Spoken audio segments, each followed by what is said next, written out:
Hello, my name is Scott Berry. I'm on the trade desk with eOption. Today we are going to cover a function in our trading platform called alerts. When you log in, you most likely be into your general login page, either probably account summary or positions and orders. But you'll notice in the tabs up at the top, you have one that's named alerts. So when you click in there, you will go into the price alerts widget. As you can see on the screen, I have currently two alerts that I've put in there. One is for Apple and the other is for Microsoft. One is for, one has not been triggered yet. And as you can see, the other one was triggered today. So why would you use an alert? Maybe rather than placing a order to either buy or sell a security, maybe you would like to have an alert when it reaches a certain level, and then you can make a decision whether or not you would want to maybe purchase or sell the position. It's a great feature. I can show you how to set up one. And so first, you can see we have our existing list. And in order to set one up, you would just hit add alert. Then we could go in and put a symbol. Let's do Netflix. And the last is currently showing, it'll default put a value roughly where it's trading. Right now it shows 275. So let's say you own Netflix and maybe you'd be interested in selling if it gets to $280. So then that would be greater or equal. There's two settings. You can do less or equal or greater and equal. So obviously less or equal would be applied to a alert that's below where the stock is currently trading, and then greater would be above. Typically where you would use the greater equal would be above would be if you're looking to sell. I guess another potential reason to use the greater is maybe the stock's hitting a new high and you're thinking that it's breaking out, on a chart pattern. So maybe you would want to buy it if it's hitting new highs. So those are two reasons maybe you'd use for greater or equal. Less than equal would be you're monitoring it.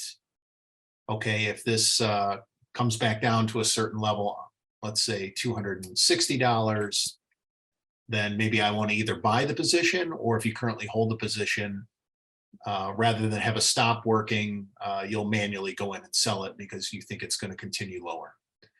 So let's set our alert where we were initially going to talk about. We're going to do a greater than equal, and we'll put 280. Now the last parameter on here, after you set up the symbol, and the last, there's another parameter, excuse me. You could set it up based on the last, the bid, or the ask. Typically, I use last for, that's basically the last trade on it. You could also use the bid or ask. Both of those would be part of whatever the quote is at a given time. So, but for this example, we're going to set it up for last. We put our value at 280. And the last piece of information you would need is going to put in an expiration date, typically of about 24 hours from now.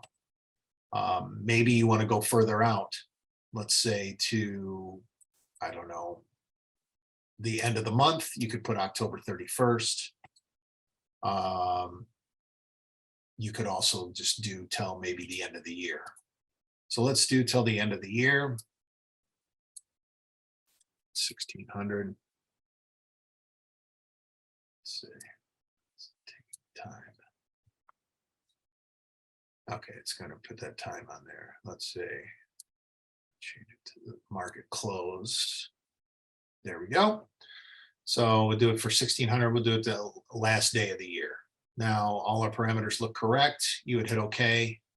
And then you have a new alert in here that is going to work till the end of the year, that if Netflix hits 280 on a last price basis or higher, it will trigger an alert.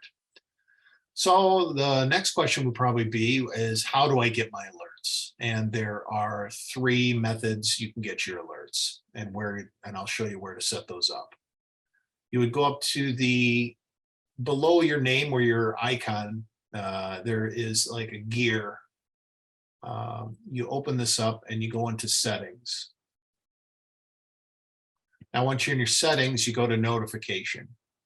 Now, the notification covers not just price alerts, but also order placement, order execution. This is where you would manage all of your notification methods. Right now, I only have web for price alert. I don't have notifications for anything else.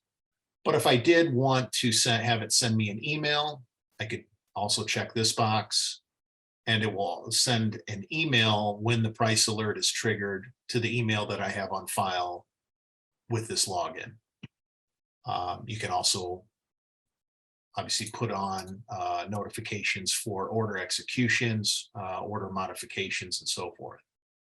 So if you wanted to know what it sounds like, I believe there's a default sound. We can send a test message by the web, and it'll make a beep when your price alert goes off. A third way you can get it is through text message. It's grayed out because right now I don't have a phone number. So if you wanted to go to your profile and let's say put in your phone number,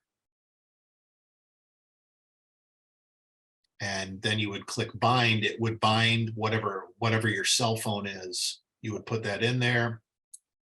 And then once that's in there, the notification to set up messages for price alerts, it will send you a text message as well.